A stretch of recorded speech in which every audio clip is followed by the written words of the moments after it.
Wigan Athletic have found wins hard to come by in recent times, having won just one of their previous 6 matches in all competition, drawing 2 and losing 3. The victory took place in the home league fixture against Doncaster Rovers way back on September the 13th. So, can they turn it on against the Bluebirds as they host Cardiff City on Saturday as Brian Barry Murphy's Cardiff City look to bounce back?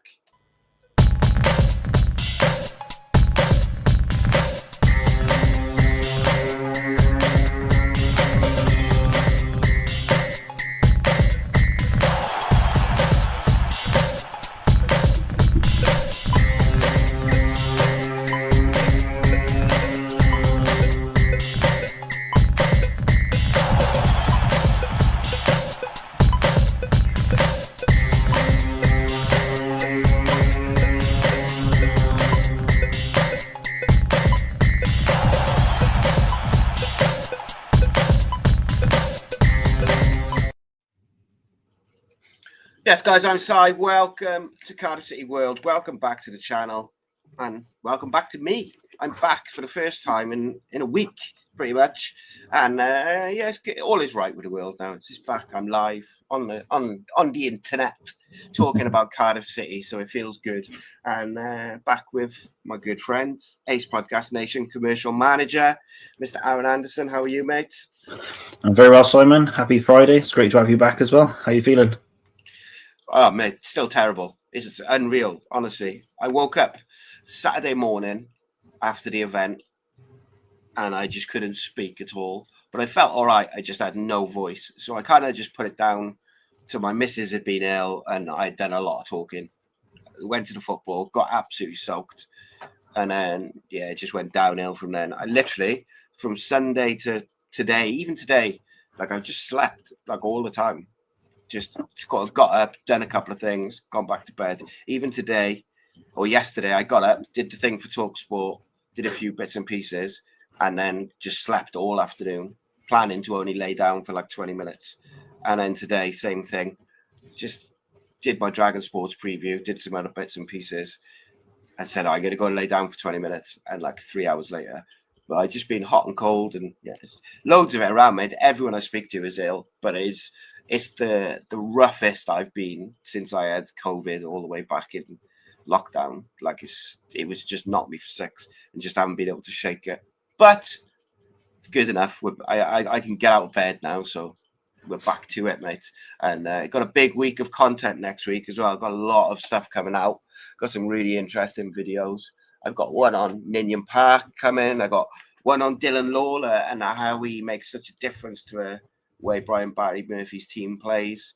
Obviously, we had the video out yesterday on Kean Ashford, which that's had an interesting response. I've had a lot of messages about that from people. Yeah, this is just interesting, but yeah, all positive. Like there's been a really, really good reaction, and gotta say I'm happy with it. And you know, some people will agree, some people won't, but that's the nature of the beast, I guess, isn't it? Yeah, absolutely. It's good to have you back. So, obviously, the main part of this show is going to be a preview because I've been feeling rough. I didn't record a preview earlier today, but I kind of wanted to do it live because, one, I wanted to get back into it, but also I wanted to talk to you a little bit about the performance on Tuesday because I think it's gone well under the radar. Like, I did a bit on TalkSport about it, and they kind of were trying to focus on the 10 changes and blah, blah, blah, which I accept. It's always difficult. We did it the other week, make 10 changes, and it becomes very disjointed. But it's still a Premier League team versus a League One team.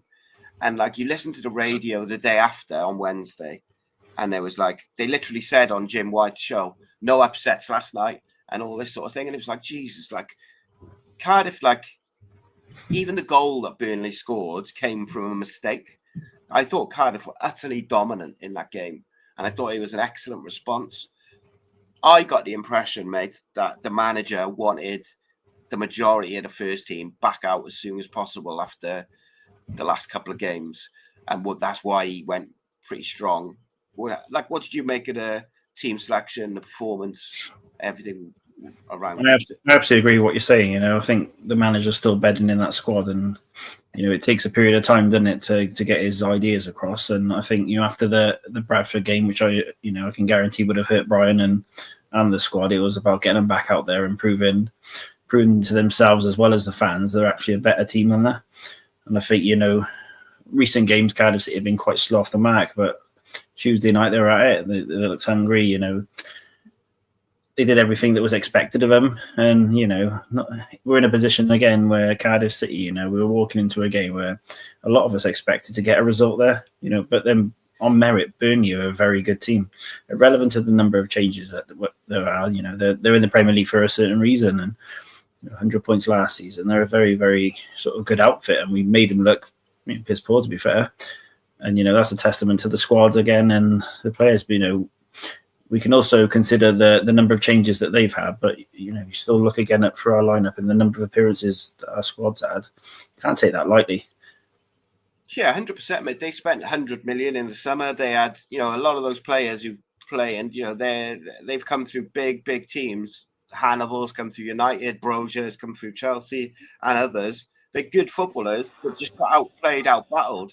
And it was interesting because the Bradford game, I thought the way I would describe it was Bradford did a Brian Barry Murphy on Cardiff. They pressed us high, they gave us no time, and they switched the ball out to the wings quickly with diagonals, and we never got going. But that had been coming from the Stockport game. I thought we were really poor in the Stockport game, and we kind of got away with it a little bit because we brought on certain players towards the end of the game, and they then sort of saved that game, like Dylan Lawler, Capaccio, Joel Colwell, I think it was, off the top of my head. They all came on 20 minutes to go, you know, against Stockport. And suddenly we started moving the ball quickly and we started to win duels. And we obviously get the goal, which we probably did deserve in the end. But that should have been a warning sign for me, because I felt like against Plymouth, I wanted to see us perform and start like we'd started pretty much every other home game, fast and moving the ball fast. And we didn't. We were a bit sluggish. We didn't have the width. Some players didn't perform to the standards that they had been at. So I think it was important, regardless of the result against Burnley, for me, what I was looking at is how the team performed. If we'd lost to Burnley, you lose to a Premier League team and you're in League One. It is what it is. But it was about how the team functioned, how we played, how we moved the ball. And I thought all of that was excellent.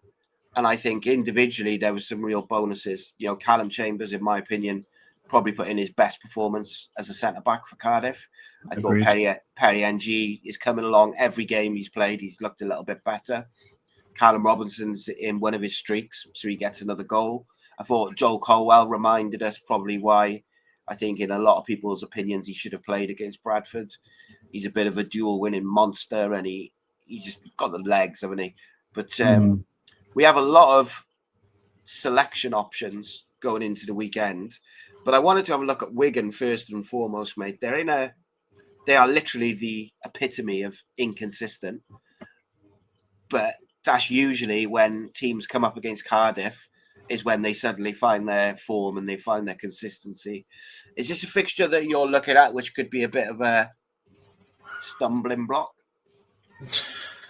Potentially. I think you just hit the nail on the head, you know, that they're in that inconsistent form, but it's another game where Cardiff City have to put a marker down. It's a different type of team that they've played, you know, across the season. You know, Paul Mullin sort of got a few goals, and there's a few elements of, especially that midfield creativity that would sort of etch the sort of Bradford sort of City way. But I think it's definitely a game now where after the last home game, after the bounce back from Burnley, there needs to be a statement now. I think, you know, he's had a good week with them. He just needs to get them out there. I wouldn't probably make many changes, but you need to get on the front foot. They really need to put the sword to Wigan now, you know. Yeah, and it's really interesting. I was having a little look at different previews on different sites, and I saw like the Sports Mole, which is a really good site for preview and stats and stuff, and the potential lineup for Cardiff that they have. I don't think it'll be the lineup, but I look at it and I'm quite worried if we put that lineup out, because I don't think it's going to do a lot of the things that I just said about like moving the ball and pressing and stuff like that. And it's no disrespect to the players individually. It's more that those players grouped together, if that makes sense. So the lineup they've gone with is also potential, isn't it? But they've gone with obviously Trott, and then they've gone NG, Chambers, Fish, Bagan, Wintle, Turnbull, Ruben, with Ashford, Willock, and Robinson up front. Now, for me, Dylan Lawler's fit again. He has to play. I think he's so vital to the way we play. I think he's our best defender. But I also accept that I saw a lot of people, or a few people, criticising Osho after the Bradford game. But I actually thought he was pretty good against Bradford. The penalty aside, I thought he showed a lot of potential. He's going to be a bit rusty because he hasn't played a lot of football. But I saw a lot of things that I quite liked. I saw a lot of things I'd quite like in if they moved him up a little bit into the number 6. But maybe that's one for a separate video. Where do you stand on Yusuf? I see a lot of people putting out their potential sides this afternoon, and they're going with Robinson, which I understand. He scored 3 and 3, and he is a striker who will get 5 and 5, 6 and 6, and then go off the boil a little bit. Away from home in the league, does he offer enough for you all around? Like, would you? I don't know where. I think Yusuf Salah has been really good in the last couple of games. Against what seems to be the common opinion seems to be because he hasn't scored, he hasn't been playing well. Whereas I actually think he's been doing very well at linking up play and winning flick-ons and the dirty work. He just hasn't got that goal other than the Stockport one. Like, where do you stand with the sort of team and what the options? Let's go with Salah and Robinson first of all. So for me, I think Salah epitomises everything Cardiff City is about. It's hard working, it's on the front foot, it's in your face. You're absolutely right. He's not getting the goals, and but he is getting himself in positions. And to be fair to him, he's being kicked and sort of whacked about. And it's quite hard to set your style of play in that. And he's also going through a transition as a lone striker at Cardiff City, where you've got so many attacking players behind you. It's about finding that balance. I think what overshadows Salek's sort of selection at the moment is just because of the purple patch that Robbo's going through. If you asked every fan before Robinson's past couple of goals, everyone would have said Salek's the starting 9, and it wouldn't have changed that perception. It's only because of those couple of goals recently. But it's a great dilemma to have in it. You're absolutely right. We set up slightly different away from home, but what Robinson has given you in the past couple of games is he's just a bit more free, and that movement around the box is creating a lot of sort of dilemmas for the opposing defenders. But, Wigan have conceded a lot of goals at home recently and of late, and I think that the first thing they're going to focus on is tightening the ship. The problem Cardiff City have at the minute, and especially with the Salek, they're not getting the balls in the box. You're not playing to his strengths as such. I don't think that's down to Salek's errors. I think that's more how we're trying to set up and try to utilise the team. And, I think at the end of the day, Brian Barry Murphy's getting it right at the moment. We're winning more than we're losing. But it's a great dilemma to have in it. But at this moment in time, Callum's knocking on the door, and that's all we can ask. And it's great to have that option as well. Yeah, I think ultimately you want the squad as a whole to all be putting their hand up and saying, no, I should be playing. I think that's the main thing, isn't it? I think you mentioned something really interesting, which I completely agree with, is that we're not necessarily playing to Yusuf's strengths. And I think the thing with that is we work some really nice positions into wide areas, but we don't want to put the ball in the box. Sometimes we want to work it back and change the angle. And I think particularly I noticed on Tuesday when we had Isaac on the right and Kean on the left, I thought we looked a lot more balanced. And I would have liked to have seen them put in a couple of, but obviously with Robinson playing, they weren't going to put those crosses in the same way. But I think having Yusuf in the middle with that same balanced lineup would be a big difference. But it's like when you've got a striker who's scored 3 and 3, who historically will go and get 5 and 5, 6 and 6, you kind of got to find a way to get him in. My question to you, Si, with that is, and I've asked a few people this, right, they both deserve to play, but do you play them together? So that was what I was going to ask you, because I thought in the second half, I think it was against, might have been Stockport, one of the games, we went to a 2 in midfield with Ruben and Turnbull, and they did really well as a 2 in terms of they complemented each other. Turnbull dropped into the sort of more deeper role and controlled the play. Can you do that away from home from the start and play Robinson off Salic? It'd leave you open, because I think at times we press so high that if you haven't got a Wintle or someone in that role, you leave yourself exposed. Like, one of the problems we had against Bradford was that Ryan Wintle was being left exposed and then the defence is exposed. And I think you got to be very careful with the balance of it.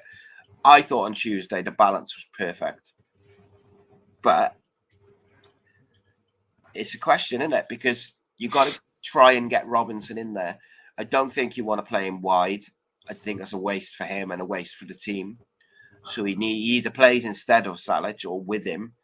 And then if you play him with him, do you have to fundamentally change the midfield setup to do it? Because can you play Ruben as an 8? I think you can, but you've got to have the right partner. And then it's like, right, okay, but then would a different 2 be a better 2? You know, would Joel Colwell be better in a 2 than Ruben, because he's got the ability to get up and down and do that sort of more traditional, like old school midfielder, isn't it? Where they do a bit of everything. I don't know. Like, I think Ruben's done quite well in the 8 when he's done it, but I don't know if he's done it much in a 2. And then it's like, has Wintle got the legs to do it in a 2? It's one thing sitting when you've got 2 younger lads doing all the running and sweeping up and doing that side of things, which he's done very well on the whole. But can he do it in a 2? I'm not so sure.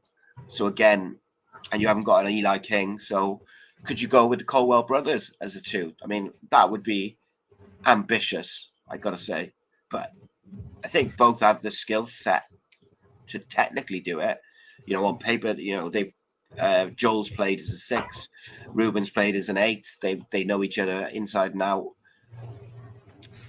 It'd be very brave selection, that would, though, wouldn't it? To go Colwell brothers with Robinson in front. Like, that's like, we're going to win the game.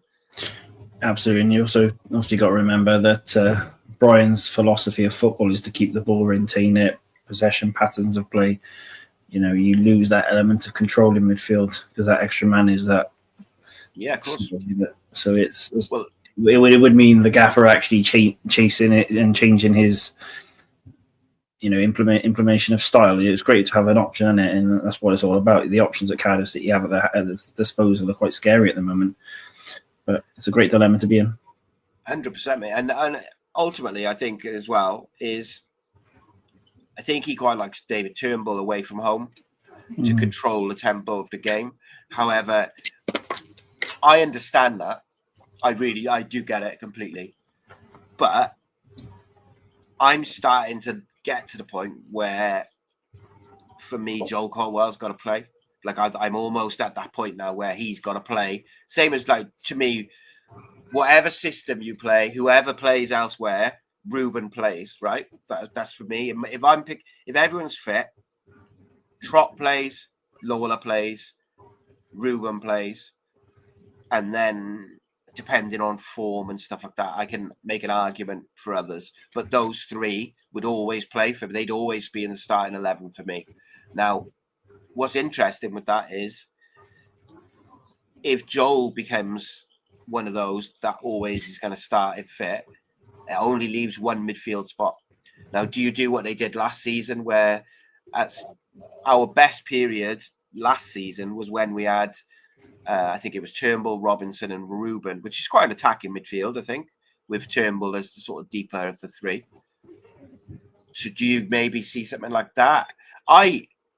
Someone in the chat a few weeks ago, when we signed Osho, suggested that Osho could play as the 6. And I know he's done it before. What I've seen of him in a Cardiff shirt, you know, small sample size, he does seem like he's got all the attributes to do it. Absolutely. Very a dynamic ball playing 6, and I think that was the season Luton got promoted, if I remember correctly, 12 games at 6. You're absolutely right, you know, and I think what what's great about it is, especially the Colwell brothers, they set the tone for the team, and that's great for two young players. It doesn't just inspire the fans in the stands. It also sets the tone for the players around them, and there's more experienced and more agile heads who are not performing to those levels. So, in my opinion, I think you have to play them too.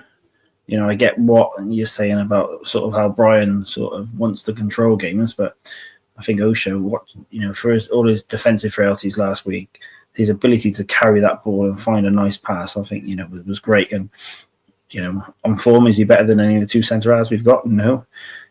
Chambers is probably third choice at the moment with his performance he put the other day. And when you invest in someone like Osho from the league and the standard and the money that they've put into it, you have to find somewhere in the next period to get him in there, don't they? So let me ask you a question then. Like, I think, Ryan Wintel's been pretty good this season. I think he's done a good job. He's added balance and he's added experience.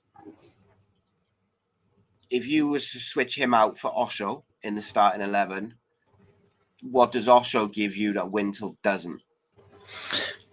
Just a natural bit. Pace, I suppose, is one, isn't it?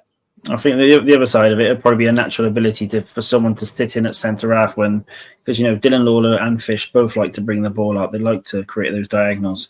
I think the only ability it gives you is probably someone who just sitting alongside if someone does that. Wintel does do that, to be fair. And, I'm not knocking him. I don't think he should be pulled out of the team. I think you've just got a bit more solidity. And if it's that dynamic do you want to, periods of the game, do you need to drop to a back three? Do you need to create a bit more physical presence? Do you need a bit more of an enforcer? It just gives you options. Very different players. And, the games are very fluid these days, aren't they? But what a dilemma to have. So let me put you on the spot then. Wigan tomorrow, 3:00. You're the manager. You've got who you've got. So Pacquiao's out, Tanner's out, King's out. Everyone else is fit. Who are you going through? So I'm bringing Perry in at right back. I think he deserves that. I think I'm bringing in Fish and Lawler if Lawler's fit. Bacon stays there. Now the midfield, I think you stay with Wintel. Personally, I would probably go both Colwell brothers. I would go Isaac, and then I would go Robbo, and then I'd probably go Kian. I think that something's brewing with him. I just feel it in the air. He's had so much animosity and so much sort of negativity, unfairly to be fair. I just feel like he's going to step up and create something special this week. He was quietly excellent on Tuesday, wasn't he? Like really good on Tuesday without like everyone needing to go, oh, wow, what a performance. He was very, very good, I thought, on Tuesday and just went about his business. And I think, look, if the fans get behind him as well, I think Kian will have, I think it'll give him that confidence because I do think it's just a confidence thing with him. You could see like when he gets to a certain position, he was like almost second guessing it because he's a bit like, he just feels like he's getting grief. So I think, and he started the season so well. I think that 11 is the same as mine. Colwell brothers, yeah. Kian and Isaac. I'm very torn on, like, I want to get Robinson in there, I think. But away from home, I think this year it's a big risk to not play Salic. I really do, I think. But then I suppose, saying that, we keep the ball so much, maybe we don't need a target man as much as what we think away from home because in every game we play, we seem to have 60, 70% possession. So maybe, Robinson's ability to drop in and link up play and on the deck is fine. And they tend to use Ruben's height when Salic doesn't play and he'll just go a bit higher to go for the sort of high balls. I think Paul just made a great point. Like Bagan and Fish on Tuesday were just excellent. And look, Chambers was really, really good. Like Chambers was, I thought, probably man of the match. But just Bagan and Fish, their consistency this year has been like another level. They've just been so good. The only potential change I would make, I would consider giving Ryan Wintel a break. Not dropping him. I would consider giving him a break for Osho or Turnbull, because I think Wintle, like Bagan, has played a lot of football close together, and we don't really have another option because Eli's out. So I think from that point of view, I wouldn't be against, because he doesn't seem to fancy Chambers as a 6. As much as he did well there last year, not once has this manager given any indication that he sees him as a 6. Not in pre-season, not for a 10-minute cameo, nothing. So I don't really include Callum Chambers in the options for the 6, which leaves you, and unless Alex Robertson is suddenly up to the standard, I'm thinking it's got to be Turnbull, who's going to be more of a ball player. Or if you think it's going to be a bit more physical, you could go with Mafiko as a good option, but I think it's a big ask in it away from home. Yeah. I would go with Osho for me. Like, I think you got to be patient with Mafiko. I think you got to give him time. To me, a few people were mentioning Kellyman in the chat. I said on whenever, I can't remember when it was, I did a video sometime this week and I mentioned Kellyman. People have got to be patient with him. Like, you can see he's way off fitness and form and stuff like that. Like, I think he won't hit the ground running, or he won't be ready to really show what he's capable of, like week in, week out, until probably after Christmas. I think he's that far off, like from a fitness point of view and a match sharpness point of view, which is interesting because they've got a callback clause in January, so we might never see the best of him.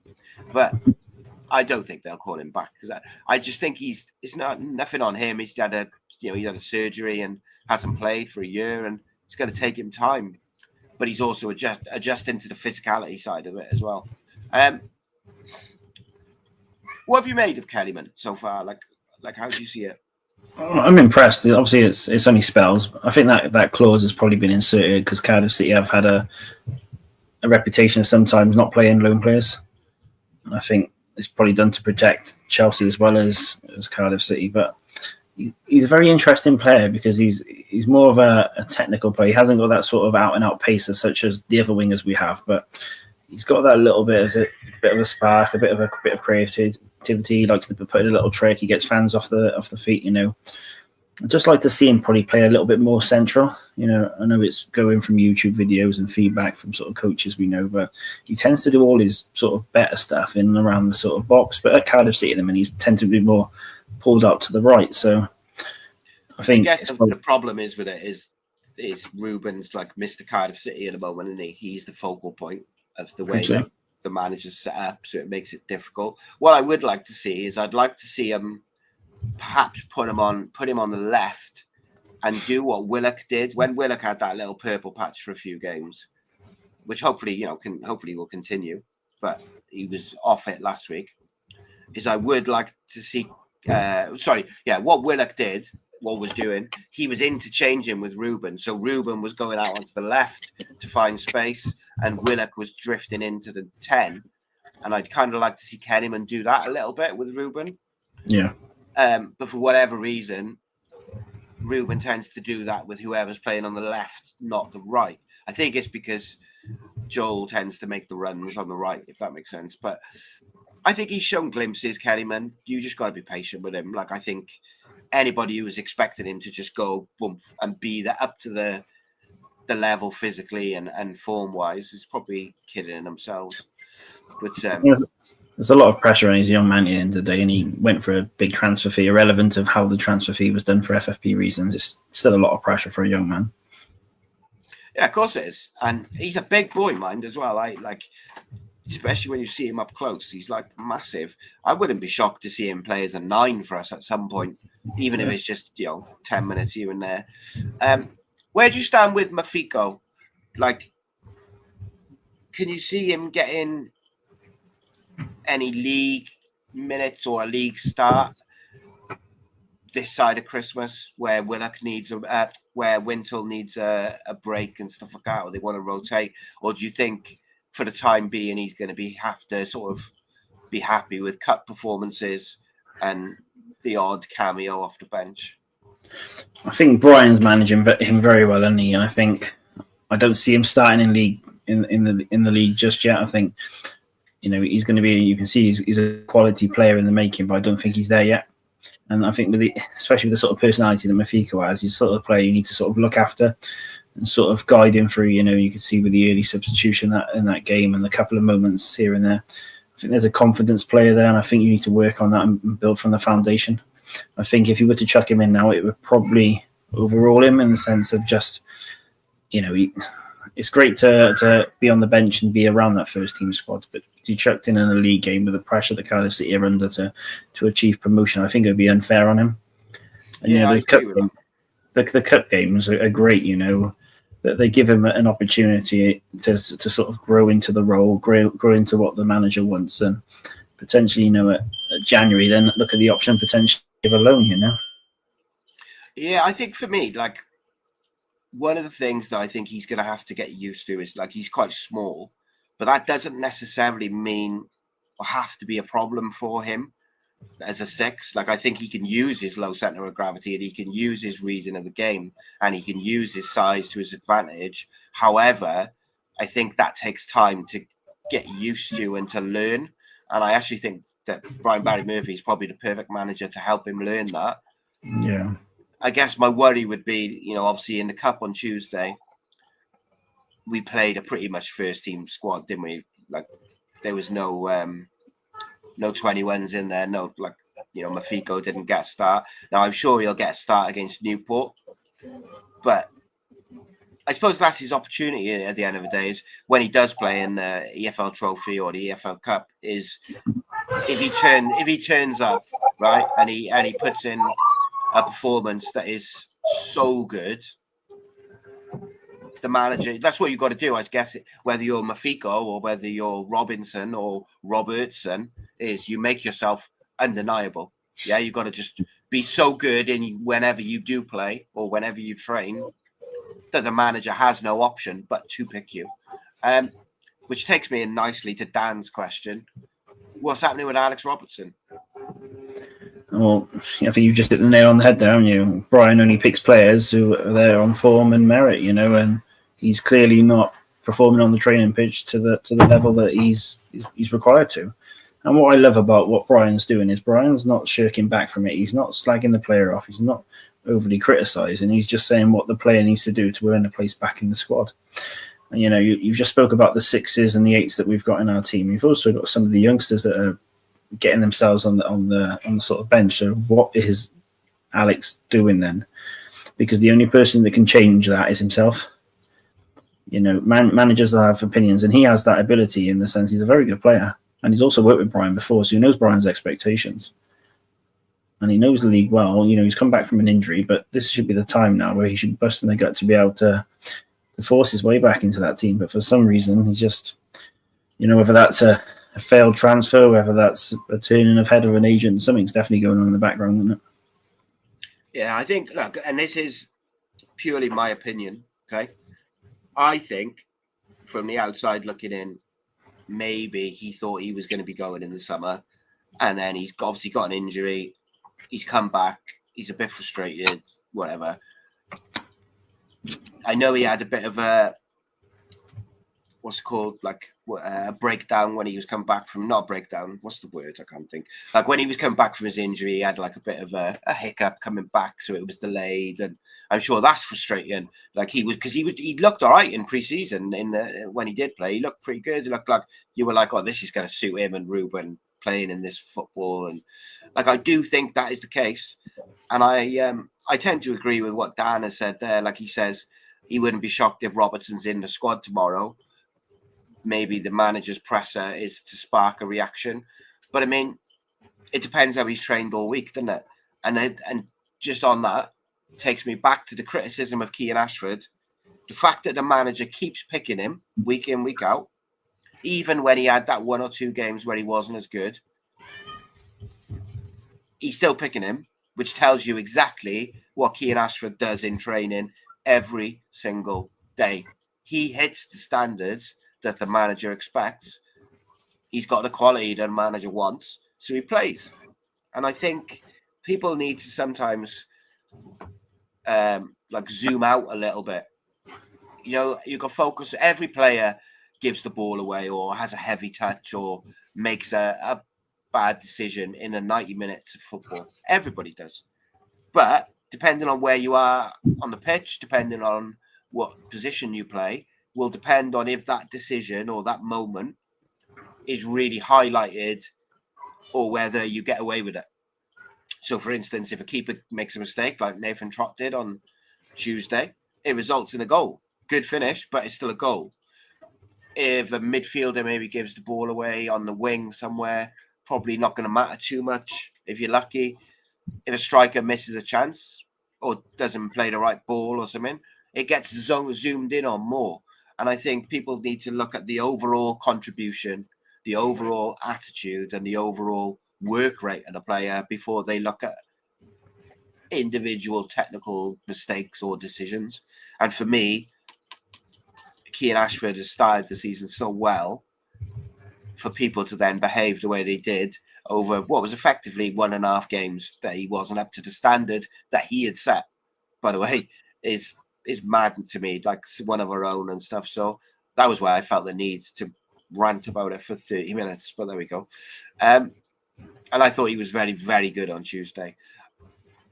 It'll be interesting with Alex Robertson, mate, because when he came to us, he had a hamstring injury, which was a long-term issue. I know that. It took him a while to get going. When he got going, he was very good. Then he has another injury. Then he got rushed back by the manager at the time and looked way off it against Hull. It was, wasn't it, at home? And then he kind of never quite hit the heights that he had before the injury. Then he looked good in pre-season. Then he got injured again. He's clearly got a hamstring sort of issue. Do you think we will see the best of him this year, or do you think it's one that might be destined to sort of, I don't know, be in and out and then maybe ends up going on loan or something in January or getting sold? Like, I hope not, because I really think he's perfect for the way we play. I think, Brian's the manager to get the best out of him, and he's done it before, and he'll do it again, You're absolutely right. He has probably done those comments to spark a reaction, and it's down to Alex's, to do that. I'm sure the club have got a robust plan behind the scenes, whether that's an injury that's relapsing, whether that's mentally, whether it's failed transfers. There's some sort of plan for Alex. It's a shame because he's a very, very good player. And Cardiff City haven't seen him at his absolute best, like he was at Portsmouth. We've seen glimpses of it. I think we also deserve it because we put a lot of faith in him when we paid that transfer fee, brought him in. And yes, it didn't go well in his first season, but again, he's the only person that can change that. If I'm Alex, I'm putting my head down, I'm proving the manager wrong, and then I'm performing on the pitch that deserves to keep my selection in place. And I think that's what needs to happen. You said it about Keane. How is Alex any different to any other player that's? So it's interesting, right?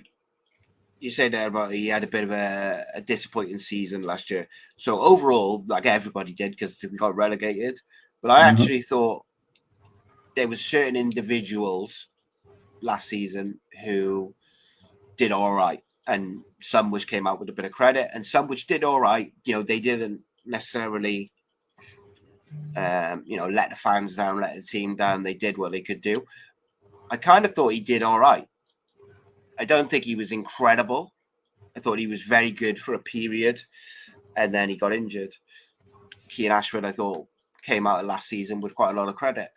Yeah. It's an interesting one, isn't it? I wanted to answer this one quickly. Graham says, any news on the tops? I'm hoping to pick them up on Sunday, mate, so I'll start distributing them. But we'll see. We'll see.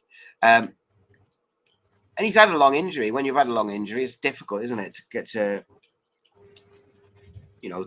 get back into it. Look at Kellyman. It's difficult to get back up to match fitness. Match fitness is one thing. Match sharpness is another thing, because you get sharpness from playing, and if you don't play, you can't get sharp. So, yeah, it's a difficult one, isn't it? Absolutely. Ryan Lowe is an interesting one. He really likes Cardiff. Threw his hat very publicly in the ring for the manager's job in the summer. spoken very highly of us this week again. I don't mind him. I think he's, but they've got they've got a couple of good players, good young players. Is there anyone in there who you're like, oh, we need to keep an eye on him? For instance, you've got that guy from down Wrexham way. He's scored 1 in 3. I think he's averaging so far this season. They should be more worried about us, to be fair. I think,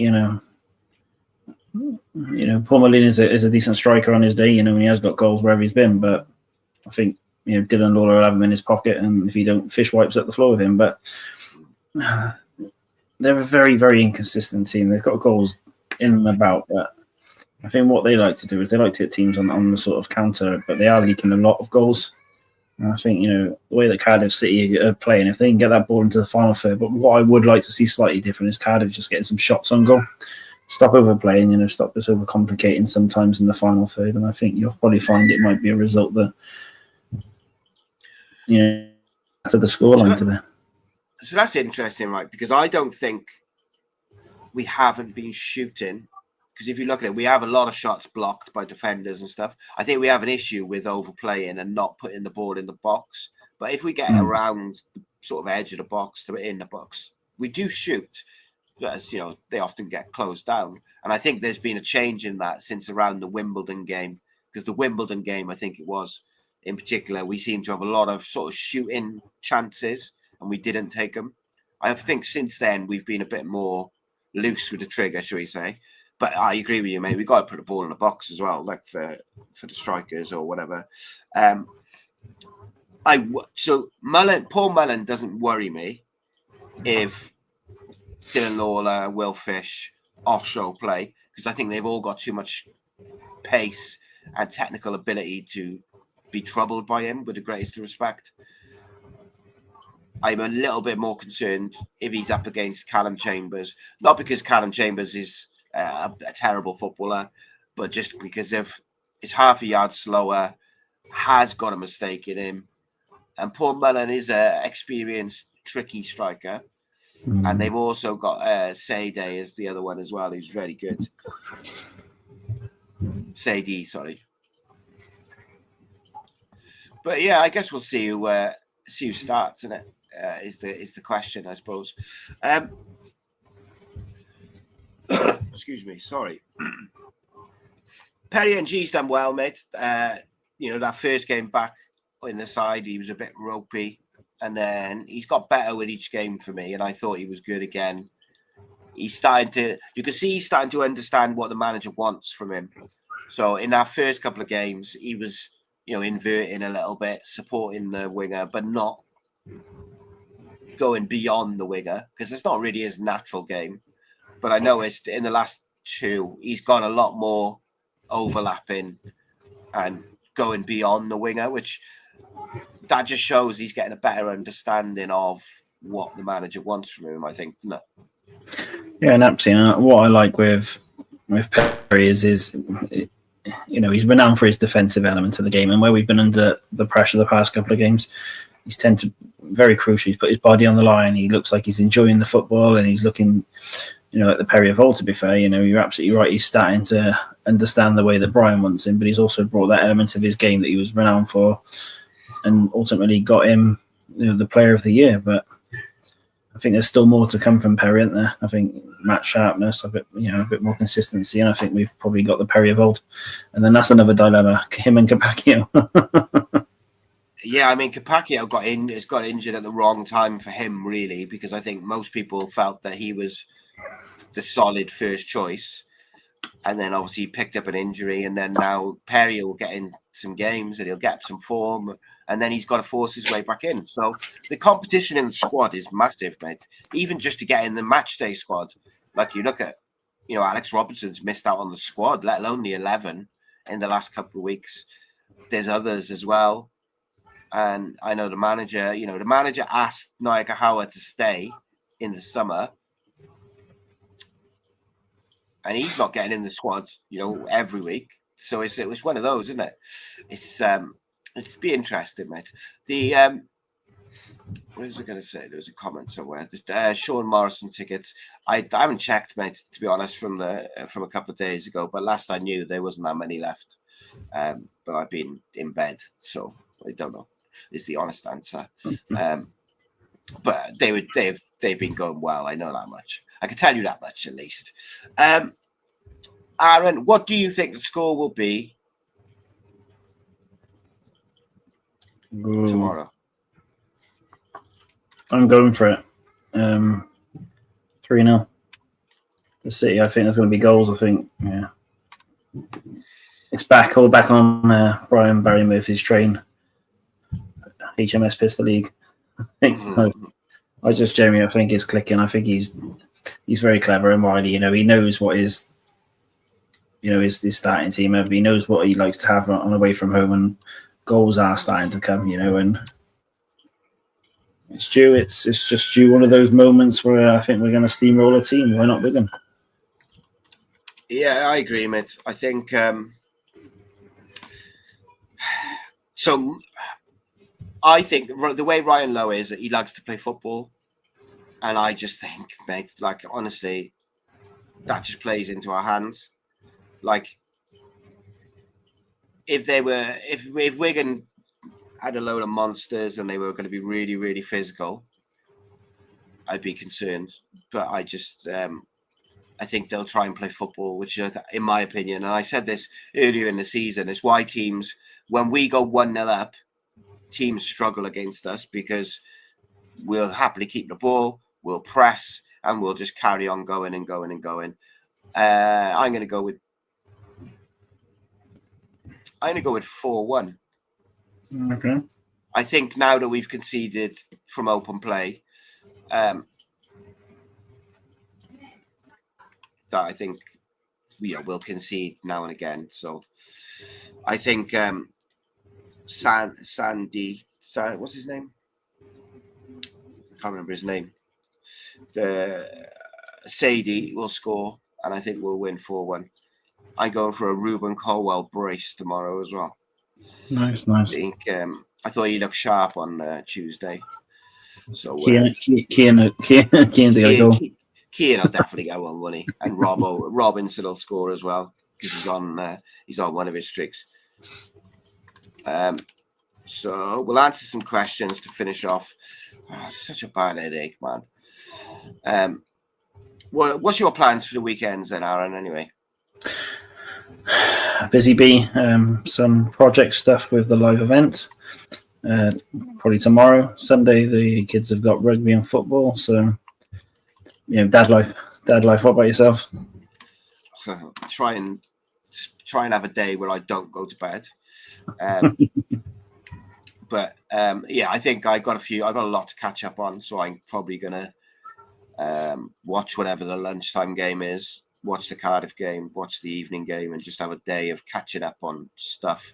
I've been saying for a while, mate, Cardiff are due to give someone an absolute pasting, and I'm hoping that tomorrow's the day. And Tuesday's performance gives me a bit of hope with that as well. So it'll be good, mate. I'm looking forward to it. Let's have a look at. There was a couple of questions earlier on I was going to ask you. Where'd he gone? Halftime Oranges says he thinks we'll see Willock and Ashford with Isaac as an impact sub. Wouldn't be surprised to see Robertson and Salish combo. I just don't see him changing the system to accommodate it. Like, I just don't. Like, unless he goes with the three at the back, because he did when he has switched to three at the back in game, which is rare. I think he did it at Stockport and one earlier in the pre-season. He does go with like a 3-5-2 rather than that sort of 3-4-3. I just don't see him changing the system, if I'm honest. It's very interesting, isn't it? Because the number of goals and assists that Isaac's got, and he's still struggling to sort of cement a starting position in that team, shows the level that the wingers must be performing at. Yeah, but also with Isaac, I think he's been clever, because we all know Isaac has had injury issues. He's kept him hungry. He's given him enough minutes that he can have an impact and make an impact. And look, he's been really sharp, Isaac has. And I think he would be unlucky not to start tomorrow because ultimately, I don't think Willock has been great for the last couple of games. Keane was better on Tuesday. So if you're Isaac, you should be knocking on the manager's door saying, I've done everything I can off the bench. Give me a start. So yeah. I wouldn't be sure, but I think the manager does seem to like Willock. And in fairness, he's got him, he got a tune out of him to a certain extent. Chris Willock now, I think for him, he's got to find that form again, haven't he? He had a really nice, 3 or 4 games where he was really good. Not just when he scored and assisted. He was good. He was good defensively. He was good on the ball. He was good drifting into space and stuff. He's got to find that again now and not slip into what we saw last year where he doesn't affect anything. People get frustrated with him. He's not chasing back, stuff like that. I don't want to see that again from him because there's options there who will do those things. Even Nayakawa and people like that will do those things. So, yeah, I'd like to see a bit of a reaction from Chris Willock, if I'm honest. So as much as I said our lineup was pretty much the same, I think the manager will go with. I think he might bring Chambers in. I think NG will play because Kipakio's injured. Yeah, and I think he'll probably start Robinson up front. And I think he'll play Turnbull and Ruben in midfield. But that's just a guess. And look, at the end of the day, if Chambers plays like he did on Tuesday, no problem. Not a problem at all. And Fish has been good all season, so it's not an issue, is it? Maybe he plays Osho instead of Fish. I don't know. Bit of a risk in it to put Osho and Chambers together, who I don't think have played together. Because then you're starting a completely new centre-back pairing, aren't you? Whereas that's why I go for Lawler and Fish, because they've been our most solid pairing. They've played together the most. They complement each other. And for me, Dylan Lawler's got to play as well. But, yeah. Absolutely. Let me just see if there's any more comments, mate. Starting to lose my voice a little bit now.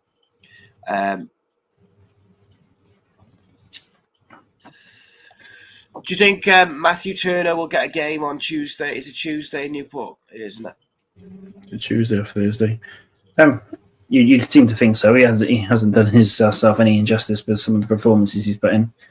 I think obviously Trott is the sort of starter for the league and some of the bigger games, but discredit to Newport. But it's an opportunity for him to sort of warrant why he's started out the season in that game and also the cup. Yeah, absolutely. I think he's not a bad understudy by any sort of.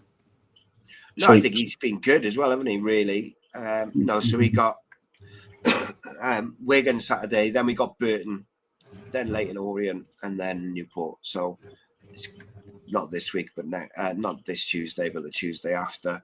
So yeah, it'd be interesting, mate, because Mafiko, Naikahawa, and Turner haven't done anything wrong in terms of being selected.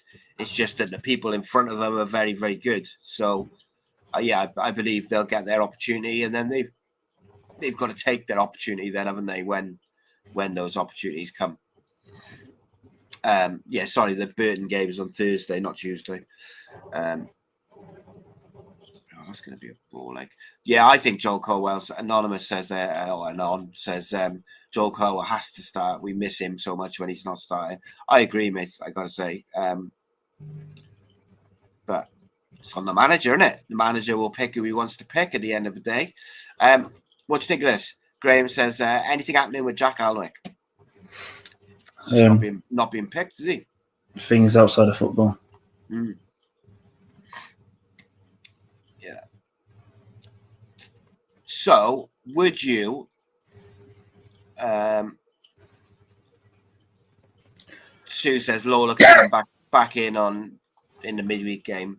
If Lawler's fit, which I believe he is, would you play him tomorrow or start him? Absolutely. The league's the bread and butter on it. Promotion is the aim. These cups are great, but ultimately getting back into championship is first and foremost the thing we need to achieve. The cup runs are sort of a bonus and gives the opportunity for these younger players just to be embedded into the squad and team. Yeah, and do you know the other thing with Joel Colwell is the Colwell Yaya Toure chant is my favourite chant. So the more that they play together, the more I can hear that chant, the better. It's my favourite. Cheers me up and makes me smile every single time, especially when I've seen videos of your niece dancing to it in the front of the stand, and she's just loving life. It's it just brings a smile. But right, she is a star. I said to your brother earlier, she every time I bump into her in the stadium, you come away and you're just you've got a smile on your face, she's a lovely, nice girl. So what I need is from the people, I need suggestions for match day content. So when we got kickoff tomorrow, 3:00, what would you like to see for the short video slot, lunchtime on a match day? What sort of content would you like to see? So a few people had said about team news and stuff. That's a bit difficult to do because I'm usually at the ground or on the way to the ground. But I did it for one of the midweek away games, I think, and it went down quite well. But what would you like to see lunchtime tomorrow before the game? What sort of content would be good? Because there'll be a video. The videos are back now lunchtime, so I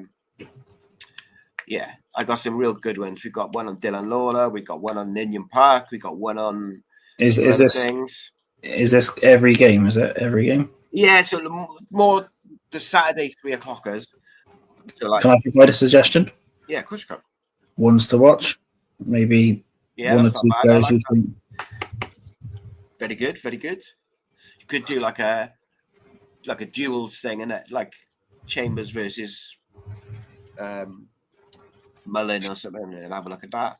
McAnish says, trying food around the ground and rating it. Jesus Christ, mate! I'd have to get a sponsor for that because it's so expensive. Do you know what, though, right? What I will say is where I am, it's ridiculous expensive. But where I am in the ground, the food is nice. Like my son, I get it for my son.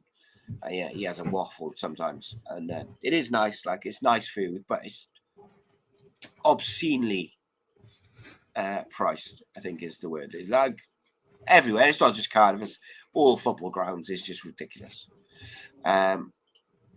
Halftime Oranges says a little spiel on the opposition is always good, as we don't know much about that. Yeah, the only thing with that is I usually go into that in the previews when I pre-record them. So it's I don't want to replicate it too much, but then maybe. Food, I'd be about 25 stone if I do food reviews. Jesus. Anything further you'd like to discuss, young man? I'm just eagerly excited for the game tomorrow now. Yeah, I can't wait, mate. Cannot wait. It's really. The one thing I enjoy about this league is they're thick and fast, these games. And like last season of positivity. And it's one of the things it's the league where it's constant games, but also what's enjoyable about it is Cardiff are enjoyable to watch. So as soon as the game finishes, you're looking forward to the next game. Even after we lost to Bradford, I couldn't wait for Tuesday to put it right sort of thing. So yeah, I'm looking forward to that. Maybe we'll have to get Jamie on this, mate. McAnish says, get a fan at every away game reviewing the food at away grounds. That'd be interesting to see who had good food.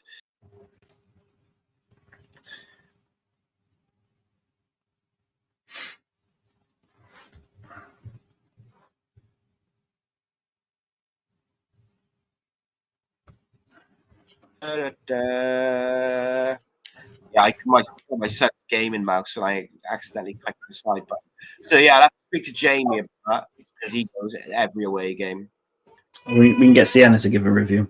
Yeah, that would be even better. That'd be a shout, wouldn't it? Sod Jamie. She's the star. Sienna's the star, isn't it? She's the star. But no, definitely. And I think what's also great about this season, obviously joining Cardiff City World is just it's live shows, into games, into content. I thrive on football being around me, and the more about Cardiff City, the better. I can't stand it. Premier League football, etc. I just love it. My space is filled. The missus keeps having to go at me because it's constant talking about football. Cardiff City is this, is that. But, it keeps us going. It gives us a bit of safe space, and it gives us something to talk about. So, yes, indeed, mate. And we got there's loads of stuff coming as well, and I'm very excited to announce some, and some will have to wait. And yeah, there's lots of stuff coming, lots of exciting things in the works, lots of different things. We shall see. But as always, thank you ever so much for the support, for tuning in, for viewing, for listening, all that good stuff. Make sure you leave a like on the video, share it, etc. And if you're not a member already, can you become a member? Because that really, really helps us, allows us to create content 7 days a week. Even this week, where I've been in bed, there's still been content every single day. There hasn't been 2 lots of content every single day, but there has been a show every single day. And fair play to the boys. They stepped in, and even like Reese was ill. Evan was ill last night. Like, it's going around, and it's important to us that when we say it's 7 days a week Bluebirds content, that's exactly what it is, and we'll do it in some fashion. But from tomorrow, back to lunchtime video, live show in the night. It's rock and roll. And if you haven't got your Sean Morrison tickets, please do get them, because there ain't many left. There ain't going to be many left, and it's going to be a fun one. Some people come in as well. Some other footballers come in, so it's going to be a fun night. I'm sure Sean's going to have plenty to say, shall we say? So it's interesting. He's a good talker as well. And if you went to the Cav one, then please do spread the word about that as well, and tell people how much you enjoyed it. Tell people what a good night it was, all that sort of stuff. Tell people how well I dealt with the rowdy crowd and the rest of it. All good. Aaron did a superb job as well in his role as commercial manager, as always, coming up with the goods all the time. I think Cav enjoyed that night too much. Us 3 had to leave him in the morning. Yeah, he loved it, mate. He sent me a voice note on the Saturday. So he told me when I left him, and I gave him a hug, and I was like, right, I'll see you in the morning. I said, you sure you don't want to go for breakfast in the morning now before you go? No, I'm leaving at 6. I'm leaving at 6. Okay. And I said, are you sure you don't want to come to the football with me? I got a ticket for you. You come with me, and then you can just drive straight from the football. I'll find my own way back, sort of thing. And he's like, no, I'm leaving at 6. I'm leaving at 6. And then he sent me a voice note, like midday. I was like, I'm just leaving now. Thank you so much, blah, blah, blah. And he was just like hungover and ropey, like, so yeah, that was cool. But really good. Yeah, it was a good night, mate. It was really a good night. I just wished I hadn't been ill in the aftermath, because I normally the week after I'll sort of spend interacting with people who've been there and stuff, and kind of taking it all in and that sort of thing. And I haven't really had a chance to do that, because I literally got up the next day, went to the football, and then bang, just been ill ever since. So yeah, bit gutted about that, but it is what it is, isn't it? At least I wasn't ill for the actual thing, I think, is the main thing. Because that would have been disastrous. Well, you'd have been hosting it, mate, I think, or Matt or someone. They would have wanted me for that. Yeah, I don't. I don't think any of them want to do it. They want to leave that to me to be shouted at by people. No, so it's all fun and games. Right. As always, thank you so much. Appreciate you all. And we'll see you tomorrow night, 1927 Club Live, with your match reaction. Make sure you tune in. And I'll be back with lunchtime with some sort of match day content. I don't know what yet, though. So spread the words. Keep in touch. See you in a bit. Good night. Maxwell Beats. For your Caesar. Cardiff City, ride with me for your Caesar.